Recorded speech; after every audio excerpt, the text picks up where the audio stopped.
नमस्कार। देश की बात में पहले बार जम्मू कश्मीर पर प्रधानमंत्री निवास पर बुलाई गई सर्वदलीय बैठक की 5 अगस्त 2019 को किए गए बड़े फेरबदल के करीब 2 साल बाद सरकार जम्मू कश्मीर के राजनीतिक प्रतिनिधियों, जिसमें 4 पूर्व मुख्यमंत्री समेत 14 लोगों से मुलाकात कर रही है। इसमें पहले सुबह प्रधानमंत्री मोदी ने जम्मू के बीजेपी अध्यक्ष रविंद्र रैना, पूर्व उप मुख्यमंत्री कविंद्र गुप्ता और निर्मल सिंह से जेपी नड्डा के साथ मुलाकात की थी।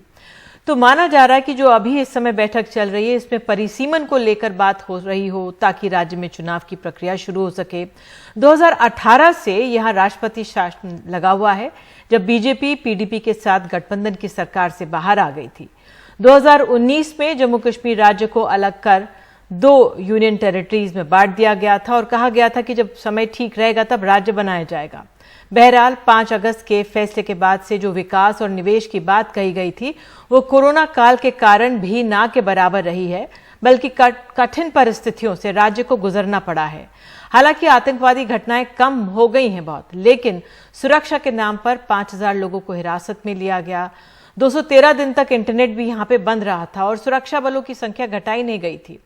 सरकार के अनुसार कारोबारी निवेश के करीब 400 मसौदे तैयार हैं, लेकिन फिलहाल अटके पड़े हैं। सरकार नया कश्मीर की बात भी कर रही है। अपनी पार्टी नाम से एक नया दल भी बनाया गया। नए स्थानीय नेतृत्व को बढ़ावे के लिए डिस्ट्रिक्ट डेवलपमेंट काउंसिल के चुनाव भी कराए गए। सरकार आज जो मुलाकात कर रही है, जानकारों का कहना है कि यह अंतर्राष्ट्रीय दबाव के तहत भी हो सकता है। जम्मू कश्मीर का मसला अमेरिका, यूके, यूरोपियन यूनियन और नॉर्डिक देशों की संसदों में उठा है। संयुक्त राष्ट्र के सुरक्षा परिषद में मसला करीब 3 बार चर्चा में आया। इससे पहले सुरक्षा परिषद में यह सिर्फ 1971 में ही उठा था। साथ ही अफगानिस्तान की बदलती परिस्थितियां अमेरिका के दबाव को सरकार पर बढ़ा रही होंगी। तो बहरहाल इस मसले पर सबसे पहले चलेंगे अपनी सहयोगी नीता शर्मा के पास, जो इस समय प्रधानमंत्री निवास के बाहर सुबह से ही मौजूद है। नीता, 3 घंटे से ज्यादा का समय हो गया है, इस समय क्या निकल कर आ रहा है, क्या वहां पे आंकलन? निधि, अभी 3 घंटे से बैठक चल रही है। अभी अंदर जो वो हर एक नुमाइंदा जो है वो अपनी बात पेश कर रहा है। सरकार की तरफ से हाईएस्ट लेवल पर रिप्रेजेंटेशन है। खुद यूनियन होम मिनिस्टर वहां पर हैं, यूनियन होम सेक्रेटरी हैं, जितेंद्र सिंह भी वहां पर हैं, साथ में डायरेक्टर इंटेलिजेंस ब्यूरो भी वहां पर शामिल है। तो हाईएस्ट रिप्रेजेंटेशन सरकार की तरफ से है। जो 14 नुमाइंदे वहां से आए हैं, उनमें पूर्व मुख्यमंत्री हैं, डिप्टी सीएम्स हैं, सारे पीपल्स कॉन्फ्रेंस के लोग हैं, पैंथर्स पार्टी के लोग हैं, साथ में कांग्रेस के लोग हैं। तो ये लोग अपनी अपनी बात पेश कर रहे हैं। जल्दी से कुछ निकलकर सामने आने की उम्मीद तो नहीं है, लेकिन बातचीत का जो दौर है, सिलसिला जो है वो 2 साल से जो अटका हुआ था वो शुरू हो गया है। ये अपने आप में सबसे बड़ा प्लेटफॉर्म है, हाईएस्ट प्लेटफॉर्म है, जिसमें प्रधानमंत्री जो हैं वहां के उन नुमाइंदों को एंगेज कर रहे हैं जिनको उन्होंने 2019 में डेमोनाइज किया था। पब्लिक सेफ्टी एक्ट के तहत उन्हें गिरफ्तार किया था। कितने लोग गिरफ्तार किए गए थे? लास्ट जो रिहाई है वो अभी पिछले शुक्रवार को हुई थी। जो महबूबा मुफ्ती के अंकल हैं, उनकी रिहाई हुई थी। अब सरकार का कहना है कि कोई लोग डिटेंशन में नहीं है, प्रिवेंटिव कस्टडी में नहीं है। तो ऐसे में अच्छी पहल है कि सरकार की तरफ से कि सरकार नेगोशिएट करना चाहती है। सरकार क्यों नेगोशिएट करना चाहती है? इंटरनेशनल ऑब्वियसली प्रेशर है।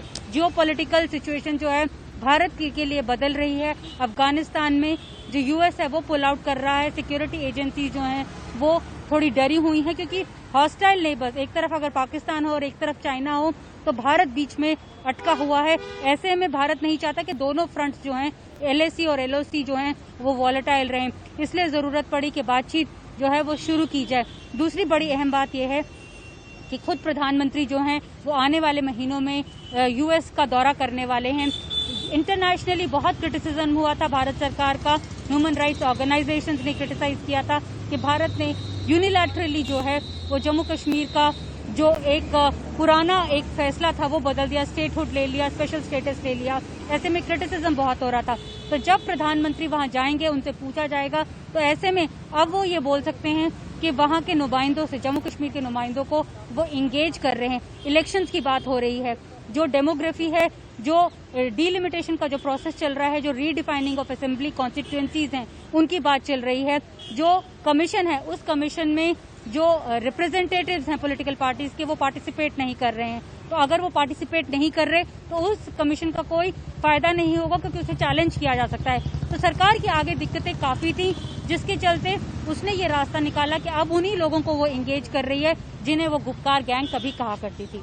निधि। बिल्कुल नीता, ये पूरी जानकारी इस तरह से देने के लिए बहुत बहुत धन्यवाद आपका। और इसी मसले पर हमें और कुछ जानकारी दे हमारे साथ कमर आगा साहब मौजूद है, राजनीतिक विश्लेषक हमारे साथ हैं। आगा साहब, मैं आपसे जानना चाह रही हूँ, जो ये तस्वीरें आज आई कि प्रधानमंत्री के निवास पर तमाम ये लोग जम्मू कश्मीर के बैठे हैं, मुलाकात हो रही है, इसे कितना अहम माना जाए? 22 महीने के बाद ये हो रही है, तो कैसे आंक रहे हैं इस बैठक को आप? मैं समझता हूँ कि ये एक बड़ी अच्छी पहल हुई है। कम से कम पॉलिटिकल इनिशिएटिव वहाँ पे शुरू हुआ।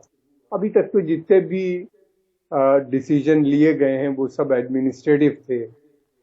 जब से खासतौर से जब से 370 को वहाँ से हटाया गया और स्टेट को यूनियन टेरिटरी में बदल दिया गया, 2 अलग अलग जगहों पे बांट दिया गया, लद्दाख को भी अलग कर दिया, उसके बाद से ज़्यादातर एडमिनिस्ट्रेटिव डिसीजंस लिए जा रहे थे। उसमें बहुत सी चीज़ें आई हैं, कमीशन भी बन गया है एक डिलिमिटेशन का, वो सब काम शुरू हो गया है। अब ये है कि मैं समझता हूँ गवर्नमेंट इस बात को समझ रही है कि पॉलिटिकल इनिशिएटिव ज़रूरी है। वहाँ के ऊपर जो अलग अलग घटक हैं, पॉलिटिकल ग्रुप्स हैं, उनसे बातचीत करनी चाहिए और मसले को अगर किसी हद तक हल किया जाए। हालांकि ये बड़ी जटिल समस्या है, एक मीटिंग से मैं नहीं समझता कि इसका कोई हल निकल पाएगा। कई मीटिंग्स शायद करनी पड़ेंगी इनको और उसके बाद भी कोई कंसेंसस बनाना ये आसान काम नहीं होगा। बिल्कुल, आप ये सही कह रहे हैं कि आप ये सही कह रहे हैं कि एक बहुत ही पेचीदा मसला है और अभी कई घंटे चल रहे हैं और शायद आगे भी दौर होते रहेंगे और दौर होने भी चाहिए, इस तरह की मुलाकात के दौर होने भी चाहिए। आगा सर, एक तरफ अगर हम पहले शुरुआत करें अगर अंदरूनी, उससे अंतर्राष्ट्रीय दबाव की बात भी हम समझेंगे। हम जानते हैं कि अंतर्राष्ट्रीय दबाव भी है और वहाँ तमाम संसदों में ये मुद्दा उठा है, लेकिन अगर हम अंदरूनी उसकी बात करें तो आपका आंकलन क्या है? किस ओर से बढ़ सकते हैं आगे, या अंदरूनी की जो मसाइल हैं वो किस तरह से सरकार पर असर कर रहे हैं इस मसले को डील करने के लिए? देखिए, एक बड़ी इंपॉर्टेंट चीज़ है, अगर स्टेट का दर्जा उसको वापस मिल जाता है जम्मू एंड कश्मीर को, तो मैं समझता हूँ कि बहुत से मसले हल हो जाएंगे। अंतर्राष्ट्रीय दबाव में भी कमी आ जाएगी और फिर ये होगा कि हमने, प्रधानमंत्री ने वायदा भी किया था कि हम स्टेट उसको दोबारा से बहाल करेंगे, तो ये सबसे बड़ा मसला है।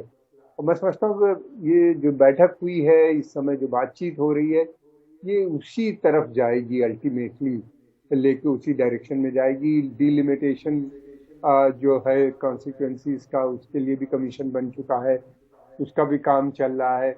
उसके लिए एक वो बनाना, कंसेंसस बनाना, और उसकी कोशिश हो रही है। कंसेंसस में काफ़ी मुश्किलें आ रही हैं। जम्मू के लोगों के तो अलग है सोच, और फिर उसके अलावा कश्मीर वैली की सोच अलग है। वैली वालों को ऐसा लग रहा है कि उनकी संख्या कम हो जाएगी सीट्स की, और जम्मू जो है वो एक ज़्यादा रिप्रेजेंटेशन होगा वहाँ से, और जो नेक्स्ट चीफ मिनिस्टर होगा वो वहाँ से हुआ करेगा, और वो एक सेकेंडरी पोजीशन में आ जाएंगे। जो उनकी हमेशा से एक वहाँ पे पॉलिटिकल डोमिनेशन रहा है वो ख़त्म हो जाएगा।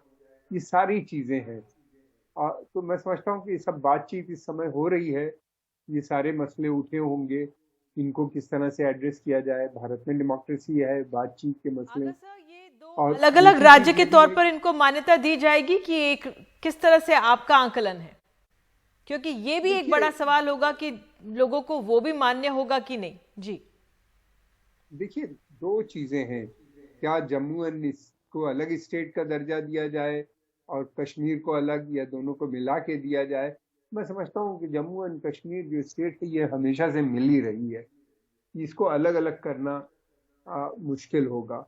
हमेशा से भारत ने जम्मू कश्मीर स्टेट का इसको दर्जा दिया था, और जम्मू एंड कश्मीर स्टेट के नाम से ही जानी जाती है। तो मैं समझता हूँ कि एक ही साथ ये रहेंगे, ये जुड़े हुए हैं, ये अलग कभी भी नहीं हुए। सैकड़ों साल से एक साथ रहे हैं। इनका कल्चर, इनकी मेल जोल, डिफरेंसेस ज़रूर रहे हैं वहाँ पे, थोड़े बहुत आते रहते हैं, बराबर रहते हैं, ये दो तो साथ रहेंगे, हो सकता है लद्दाख अलग हो डिफरेंसेस जाए। रहते हैं, आपका सही कहना है। मैं एक और पहलू, जो अब अंतर्राष्ट्रीय दबाव, क्योंकि अब हम नीता को भी सुन रहे थे, तमाम जो जानकार हैं वो अंतर्राष्ट्रीय दबाव की बहुत बात कर रहे हैं, और प्रधानमंत्री का अमेरिका दौरा भी है, लेकिन तमाम विदेशों में जो संसदें हैं वहां पर ये मसला उठाया गया है। सुरक्षा परिषद में 3 बार लग करीब उठ चुका है। तो ये जो अंतर्राष्ट्रीय दबाव कितना अहम है, इसको कैसे देखें? देखिए, कश्मीर के ऊपर हमेशा अंतर्राष्ट्रीय दबाव रहता है। पाकिस्तान बराबर रेस करता रहता है और बड़ी ताकतें भी इसमें हमेशा कुछ ना कुछ मैंने देखा है। हमेशा कभी थर्ड पार्टी इनिशिएटिव की बात कर देते हैं। ट्रंप ने भी कह दिया था कि हमको इनवाइट किया गया है बातचीत करने के लिए, हालांकि बाद में पता चला वो गलत है। फिर उसके अलावा कुछ रीजनल ऑर्गेनाइजेशन है, इंटरनेशनल, वो भी इस मसले को उठाती रहती हैं। वो बदलाव जरूर है, लेकिन ये है कि भारत हमेशा से रेसिस्ट करता रहा है इस प्रेशर को। भारत के सामने 2 मसले आते हैं। एक तो होता है ह्यूमन राइट्स वाला, वहाँ पे ऑर्गेनाइजेशन इस मसलों को उठाती रहती हैं, वहाँ पे जो अंतर्राष्ट्रीय ह्यूमन राइट्स ऑर्गेनाइजेशन है। दूसरी तरफ ये है कि फिर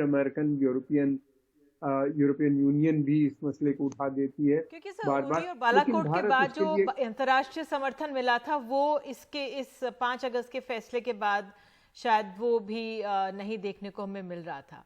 अगर मैं आपसे ये पूछूं कि जो अफगानिस्तान में अब हो रहा है, उसका कितना असर है, और अफगानिस्तान और पाकिस्तान को जोड़कर अमेरिका की स्थिति और ये देखें तो उस लिहाज से कैसे आंकेंगे आप?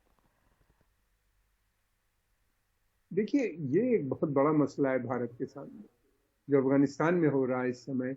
इसी के अफगानिस्तान में ऐसा लग रहा है धीरे धीरे तालिबान का वहाँ पे वर्चस्व बनता चला जा रहा है, और तालिबान वहाँ पे, पाकिस्तान की पूरी सपोर्ट है वहाँ पे। अगर तालिबान पूरी तरीके से सत्ता में आते हैं, देखिए तालिबान एक ऐसा ग्रुप है जो पावर शेयरिंग में विश्वास नहीं करता।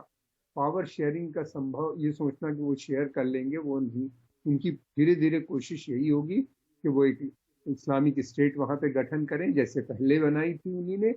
वो स्टेट के बनने का मतलब ये न केवल भारत बल्कि पूरे क्षेत्र के सभी देशों को प्रॉब्लम में आ जाएंगे। पूरा सेंट्रल एशिया सब आ जाएंगे, और फिर वैसे ही हो जाएगा जैसे पहले हुआ था। ये न भारत को एक्सेप्ट होगा, ना ही उस क्षेत्र के, चाहे वो ईरान हो या सेंट्रल एशिया के दूसरे रिपब्लिक्स हो, वो कभी नहीं। भारत के साथ 3 तरफ से प्रॉब्लम आ रही है। एक तरफ तो पाकिस्तान है, दूसरी तरफ चाइना है, तीसरी तरफ ये अफगानिस्तान का नया मसला जो खड़ा हो गया है, ये भी एक बहुत बड़ा मसला है। ये पाकिस्तान का जो प्लान, ऐसा लगता है मुझे देखने से, सभी को लगता है बल्कि, कि धीरे धीरे पाकिस्तान अपने मिलिटेंट कैंप्स को सबको अफगानिस्तान में शिफ्ट कर सकता है, तो वहां से ये ऑपरेशन हो, और पाकिस्तान अपने को कहे कि हमसे कोई मतलब नहीं, ये तो अफगानिस्तान और इंडिया के बीच की बात है, या इस तरह की बहुत से ऑप्शंस होंगे उनके पास काम करने के लिए। क्योंकि पाकिस्तान की नीति में कोई परिवर्तन नहीं है, चाहे कश्मीर को लेके देखा जाए या अफगानिस्तान को लेके देखा जाए। अफगानिस्तान में वो लगातार पाकिस्तान को, तालिबान को सपोर्ट कर रहे हैं, और कश्मीर में लगातार वो मिलिटेंसी को सपोर्ट उन्होंने बंद नहीं की, बल्कि उसी तरह जारी है उनकी। तो ये मसले हैं, इंडिया उनसे जूझ रहा है।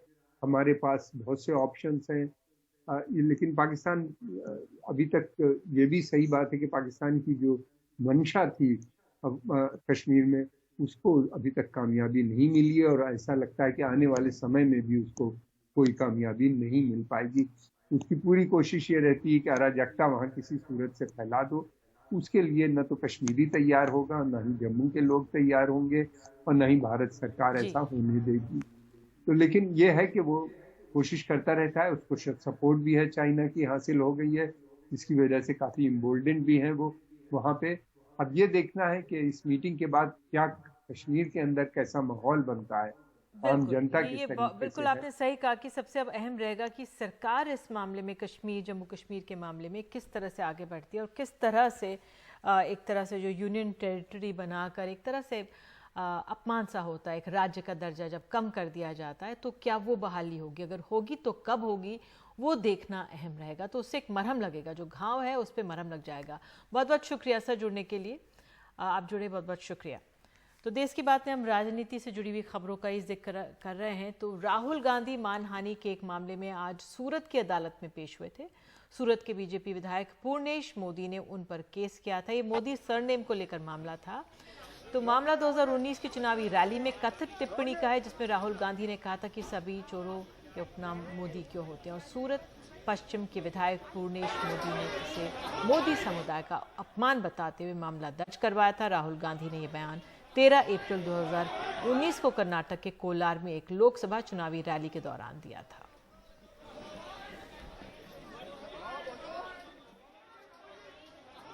नरेंद्र मोदी वड़ा प्रधान है, तो प्रजा के हित में वड़ा प्रधान को एक कटाक्ष मारने के आशय से फक्त नरेंद्र मोदी साहब के को एक टोन मारने के हिसाब से बोला था। बाकी किसी का अपमान हो ऐसे कोई शब्द उच्चारण किए नहीं है, और यूं भी हमारे नेता कभी ऐसे शब्द का उच्चारण करते ही नहीं है। क्या राहुल गांधी माफी मांगने के इरादे में नजर आ रहे हैं? नहीं, माफी जब गुनाह ही नहीं किया तो माफी कैसे मांगेंगे? ये गुनाह थोड़ी किया है। उधर पश्चिम बंगाल में बीजेपी से तृणमूल कांग्रेस में वापसी का सिलसिला जारी है। टीएमसी से बीजेपी और फिर वापसी करने वाले मुकुल रॉय के बाद कई नेता तृणमूल में वापसी कर रहे हैं। लेकिन आज तस्वीर आई वीरभूम से, जहां 150 बीजेपी कार्यकर्ता जब तृणमूल से जुड़े तो उन्हें झंडा पकड़ाने से पहले सैनिटाइज किया गया। स्थानीय नेता ने कहा कि हम बीजेपी के कीटाणु साफ करना चाह रहे हैं। इससे पहले हुगली में 6 बीजेपी कार्यकर्ता जब टीएमसी में गए तो उन्होंने सिर मुंडवा दिया। इस पर बीजेपी के नेता स्वपन दास गुप्ता ने कहा कि यह सार्वजनिक अपमान का तरीका 1960 के चीन की याद दिलाता है।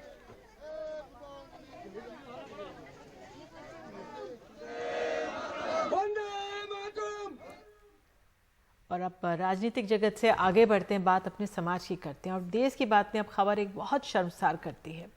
बुंदेलखंड के महोबा में एक दबंग ने अपने अनुसूचित जाति के बटाईदार के आगे शर्त रखी है कि उसके हिस्से का बटाई का अनाज तभी मिलेगा जब वो अपने पूरे परिवार के साथ उसके पैर छुएगा। उस दबंग की भाभी पंचायत चुनाव में प्रधान के पद की उम्मीदवार थी, लेकिन वो चुनाव हार गई। दबंग का आरोप है कि उसके बटाईदार और उसकी जाति के लोगों ने वोट ना देकर चुनाव हरवा दिया। इसके लिए उनकी सजा यह है कि पूरा पैर छूकर माफी मांगे, तभी उन्हें बटाई का जो अनाज है उनके हिस्से का मिलेगा। कमाल खान की रिपोर्ट। आरती की आंखों में आंसू हैं और दिल में बेबसी। 3 बहनों में वो सबसे बड़ी है, 21 साल की। गरीब है लेकिन ज़हीन है, बीएससी कर रही है। बटाई का अनाज बिकने के बाद उसकी शादी होनी थी, लेकिन बटाई का अनाज ना मिलने से शादी ना हो सकी। क्या करे, एक लोग कमाने वाला जैसा चलता अपना गुजारा चला लेते हैं। अगर सरकार का राशन नहीं मिलता तो हमारा तो कोई गुजारा भी नहीं था, कोई देने वाला भी नहीं। शादी होनी थी वो भी कैंसिल हो गई। बोल रहे थे कि अब जब गल्ला ही नहीं है तो शादी कहाँ से हो जाएगी। महोबा का मकरबई मिलीजुली आबादी वाला गांव है। बाबूराम ने चंद्रशेखर से मिलकर करीब 18 बीघा खेत में बटाई की खेती की। पूरे परिवार ने साल भर खेती कर चना और गेहूं पैदा किया। उसे बटाई के आधे अनाज के अलावा खेत की रखवाली करने, फसल काटने के एवज में भी अनाज मिलना था, जिसकी कीमत करीब 70,000 है। साल भर हम उसमें 2 पत्नी और हम लगे रहे, 2 जन पति पत्नी दोनों उसमें मेहनत की। और ये लोग जब खेत कतलाई हो गई, मतलब गेहूँ कट गया थ्रेसर से चना, तो साहब हम जब हमने बांटेगा कहो तो बोले ऐसा है अभी नहीं बटेगा, ये अब तुमको पाँव पड़ना पड़ेगा। अप्रैल में मकरबई गांव में प्रधानी के चुनाव की धूम थी। गांव में पंचायत की सियासत उफान पे थी। आरोपी चंद्रशेखर की भाभी सुनीता देवी भी मैदान में थी। आरोप है कि चंद्रशेखर ने बाबूराम से कहा कि पहले अपने परिवार और जाति का वोट उसकी भाभी को दिलवाए, फिर उसे अनाज मिलेगा। चुनाव में ये ठाड़े थे, जब इसने कहा था कि कसम लगा के हमारे पापा मम्मी कोई नहीं था, हमसे को दिलाए थे कि कह जाते पहले वोट दो जब हम देंगे। बोल रहे थे वोटिंग खुल जाने दो 2 तारीख को, और जब तुम्हारा गल्ला बांटेंगे तो इनकी वोटिंग हो गई। फिर मतलब गाली गलौज देने लगेगी, इन लोगों ने हमें वोट नहीं दिया, जितवाए नहीं, जाओ हमें तुम्हें गल्ला नहीं बांटे। हमारे पापा मम्मी को गाली रोज सुबह शाम देता है। इनका एक लड़का है जयकरण, उसको ज्यादा गालियां नहीं देता है। लेकिन गांव में जीत किसी और की हो गई। चंद्रशेखर की भाभी चुनाव हार गईं। बाबूराम का परिवार कहता है इससे वो नाराज हो गए। अब बाबूराम ने पुलिस से शिकायत कर अपने हिस्से का अनाज दिलाने की गुजारिश की है। कंप्लेनेंट का ये कहना है कि हम उनसे अपना अनाज वापस मांग रहे हैं, परंतु वो देने से इनकार कर रहे हैं और इसके संबंध में उसने कुछ और भी तरह के आरोप लगाए हैं। इसके संबंध में मैंने जांच के लिए इसको दिया है और जांच के बाद आवश्यक वैधानिक कार्रवाई की जाएगी। सदियों से सामंतवादी लोग दलितों को झुका करके विजयी होने का एहसास करते रहे हैं। नाइजीरियन कवि चिनुआ अचेबे की एक कविता है कि जब तक हिरन अपना इतिहास खुद नहीं लिखेंगे, तब तक हिरनों के इतिहास में शिकारियों की शौर्य गाथाएं गाई जाती रहेंगी। इस मुल्क में हिरनों ने अपना इतिहास लिखना शुरू किया है, लेकिन अभी वो मुकम्मल नहीं हुआ है। महोबा में इरफान पठान और कैमरामैन राजेश गुप्ता के साथ कमाल खान, एनडीटीवी इंडिया। और वक्त एक छोटे से ब्रेक का देश की बात में आगे मछली पालन के लालच में करोड़ों की ठगी। बीजेपी नेत्री भी आ गई झांसे में।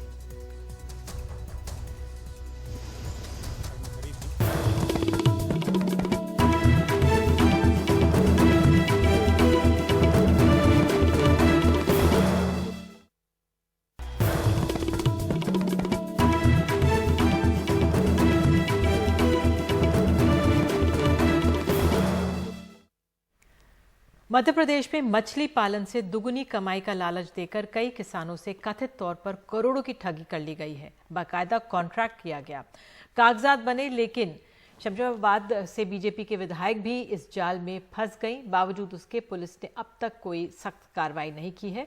मध्य प्रदेश के अलावा पड़ोसी राजस्थान और उत्तर प्रदेश में भी फिशरीज कंपनी पर करोड़ों रुपए की ठगी का आरोप है।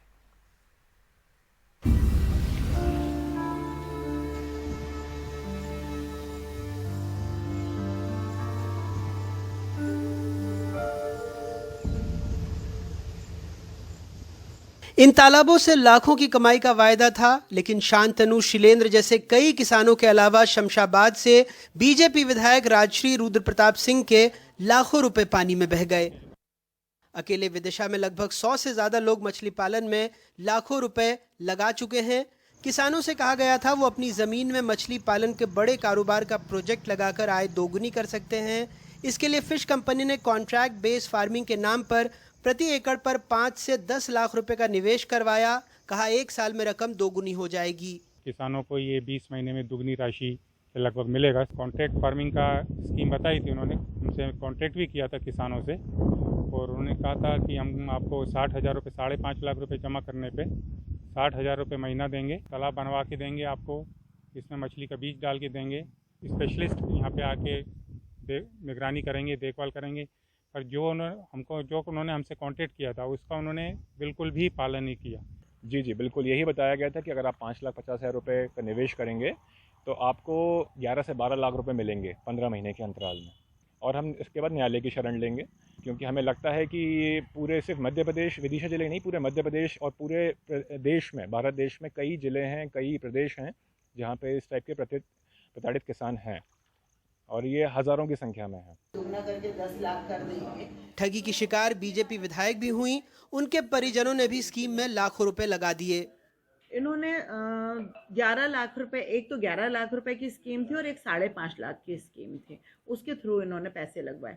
जब मुझे ये लगा कि अब ये पैसे वापस नहीं आ रहे तो काफ़ी सारे लोग इसमें मेरे पास आने लगे कि क्या आपके पैसे वापस आए।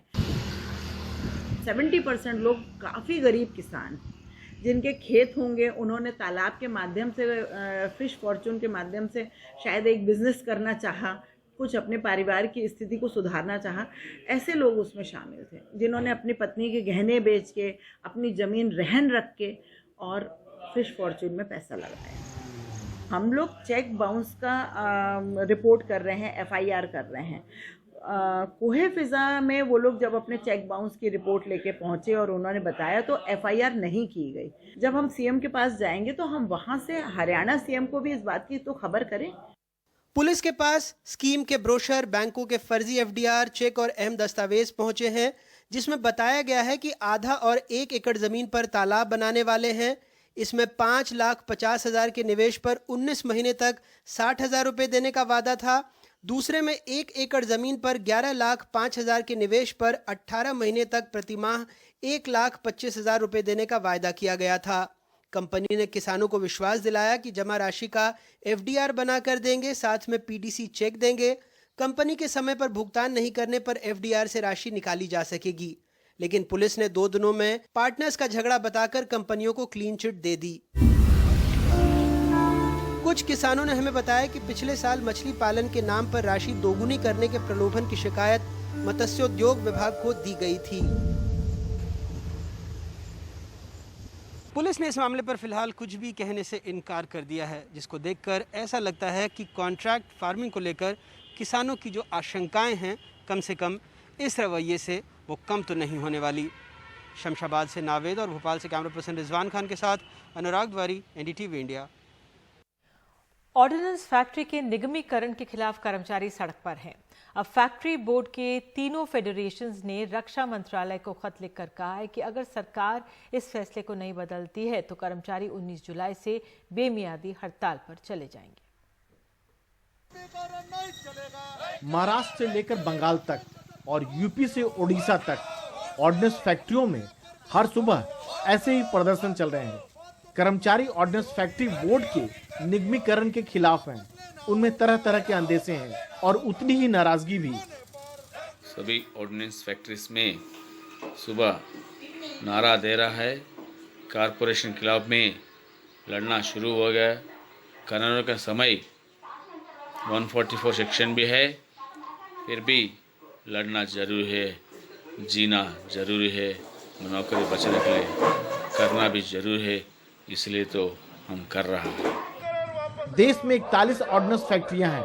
यहाँ हथियार बनते रहे हैं। इन्हें एक बोर्ड चलाता है, लेकिन सरकार इन्हें अब 7 कॉरपोरेशन में बदलने जा रही है। इसे निजीकरण की ओर पहला कदम माना जा रहा है। इन फैक्ट्रियों में तीनों मान्यता प्राप्त फेडरेशनों all India defence employees federation, India national defence worker federation और भारतीय प्रतिरक्षा मजदूर संगठन ने रक्षा मंत्री राजनाथ सिंह को चिट्ठी लिखी है कि ये फैसला वापस हो।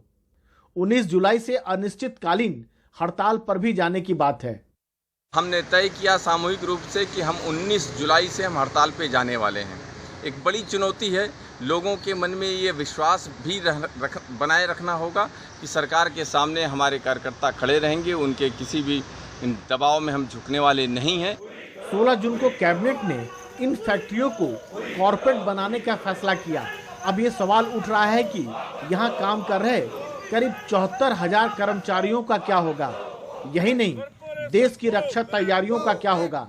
इस फैसले के तत्काल बाद फैक्ट्रियों के बाहर विरोध प्रदर्शन शुरू हो गया। सरकार ने ये देश के सुरक्षा के साथ, राष्ट्र की सुरक्षा के साथ बहुत बड़ा कुठाराघात किया है।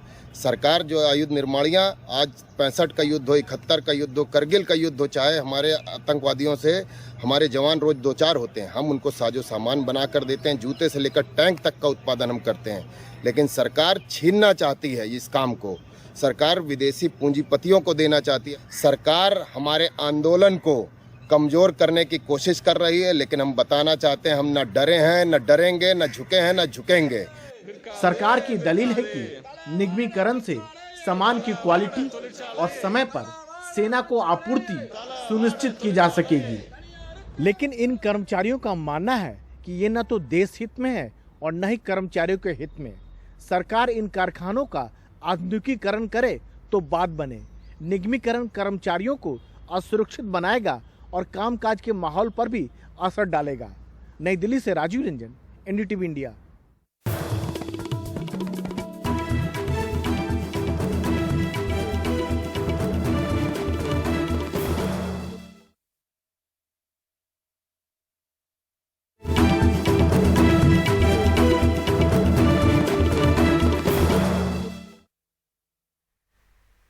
Standard and Poor's Global rating agency ने मार्च में भारत की विकास दर का अनुमान 11% रखा था, जो अब घटाकर 9.5% कर दिया है। उधर global forecasting, Oxford forecasting economics का कहना है कि भारत में टीके सुस्त रफ्तार से लग रहे हैं, जिससे मामले फिर से बढ़ सकते हैं। कोरोना की दूसरी लहर से कमजोर पड़ी अर्थव्यवस्था को महामारी की नई लहर का अंदेशा डरा रहा है। Global rating agency standard and poor global ratings ने अपनी ताजा रिपोर्ट में कहा है कि 2021-2022 में भारतीय विकास दर मार्च की अनुमानित 11% से घटकर 9.5% रह जाएगी।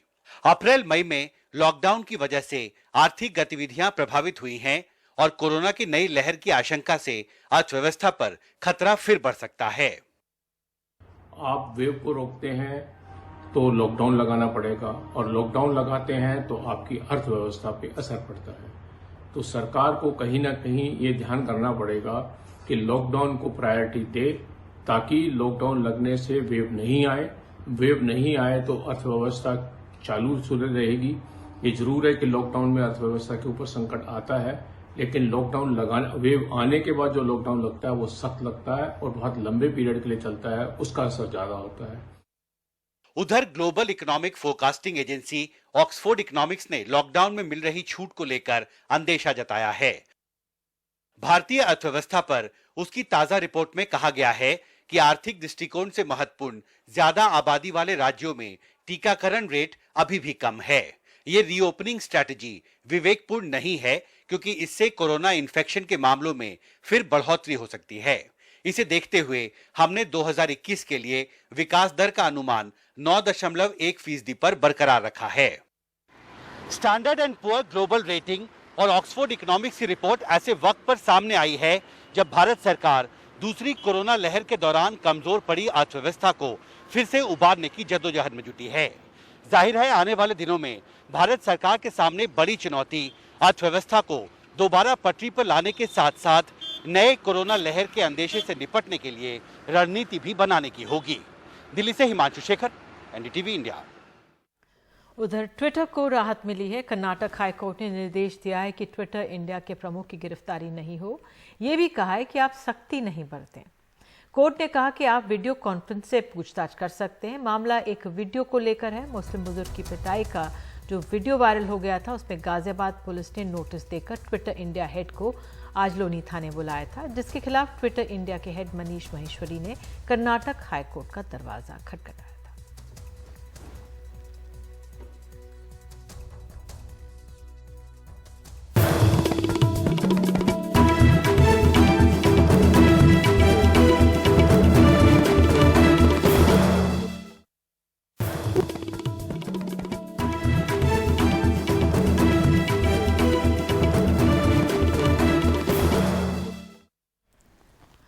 तो इस समय बड़ी खबर आ रही है प्रधानमंत्री निवास से, जो जम्मू कश्मीर के नेताओं की बैठक चल रही थी, जो 3.5 घंटे तक तो चली ही है, वो अब समाप्त हो गई है। और ये तस्वीरें वहाँ से सीधे आ रही हैं। करीब 14 लोग इसमें शामिल थे, 4 पूर्व मुख्यमंत्री थे और तमाम वहाँ के स्थानीय दलों के नेता मौजूद थे। और प्रधानमंत्री निवास पर ये बैठक करीब 3.5 घंटे से चली। अब इस बैठक में क्या निकल कर आ रहा है, कोशिश करेंगे अपने सहयोगी अमनीता शर्मा से बात करने की कि जो यहाँ पर नेतागण पहुँचे थे उन्होंने बाहर निकल के क्या कहा। ये भी बहुत अहम है कि बाहर निकलकर अमूमन जब बड़ी बैठकें होती हैं और काफ़ी देर चलती हैं तो एक प्रेस कॉन्फ्रेंस होती है, लेकिन फिलहाल ये प्रेस कॉन्फ्रेंस नहीं हो रही है। और इस बैठक से पहले ही प्रधानमंत्री के साथ इन लोगों की जो तस्वीरें थी वो ले ली गई थी, वो ट्वीट भी कर दी गई थी, लेकिन बैठक के बाद की तस्वीरें का इंतजार है। नीता शर्मा हमारे साथ है। नीता, तो फिलहाल ये बैठक 3.5 घंटे चली, क्या निकल कर आया, किसी ने कुछ कहा कि नहीं? प्रधानमंत्री की तरफ से ये पहल की गई है। निधि के जो डिलिमिटेशन प्रोसेस जो चल रहा है उसमें पॉलिटिकल पार्टीज को बोला गया है कि आप पार्टिसिपेट कीजिए, जैसा कि हम पहले से रिपोर्ट करते आ रहे हैं, क्योंकि जो डिलिमिटेशन प्रोसेस वहां पर चल रहा है, जो नुमाइंदे हैं अलग अलग पॉलिटिकल पार्टीज के, वो पार्टिसिपेट नहीं कर रहे हैं। तो अगर डिलिमिटेशन कमीशन ऐसी रिपोर्ट पेश करता है जिसमें पॉलिटिकल रिप्रेजेंटेटिव जो बनाए हुए हैं वो पार्टिसिपेट नहीं करते, तो उसका कोई मायने नहीं रखता। तो ये एक बहुत बड़ी बात है कि प्रधानमंत्री की तरफ से ये बोला गया है कि आप डिलिमिटेशन का कमीशन में पार्टिसिपेट कीजिए, ताकि जो असेंबली ताकि वहाँ पे जम्मू कश्मीर की घाटी में चुनाव दोबारा से करवाए जा सके। चुनाव तभी हो सकते हैं जब डिलिमिटेशन जो है वो खत्म हो जाएगी और साथ में जो असेंबली है वो रीऑर्गेनाइज की जाएगी, उसकी जो सीट्स हैं जिससे वो रीऑर्गेनाइज की जाएगी। तो ये एक बड़ी बात है। तो प्रधानमंत्री की तरफ से कहा गया, जितने भी लोग आए थे उन्होंने अपनी अपनी बात वहाँ पर रखी। जॉब से लेकर 370 के ऊपर बातचीत हुई, स्टेटहुड के ऊपर बात हुई, सबने अपनी अपनी बात कही और प्रधानमंत्री ने सबकी बातें सुनी। ये अभी तक जो निकलकर जो थोड़ी बातें जो हैं वो सामने आ रही हैं मीटिंग में हुई। निधि, बिल्कुल नीता, मुझे कहा जा रहा है समय मेरे पास इतना ही है, लेकिन आगे में आपसे बात करते रहेंगे। फिलहाल धन्यवाद इस जानकारी के लिए। तो इन्हीं तस्वीरों के साथ देश की बात में आज के लिए इतना ही। बने रहिए एनडीटीवी इंडिया पे, खबरों का सिलसिला जारी है। नमस्कार।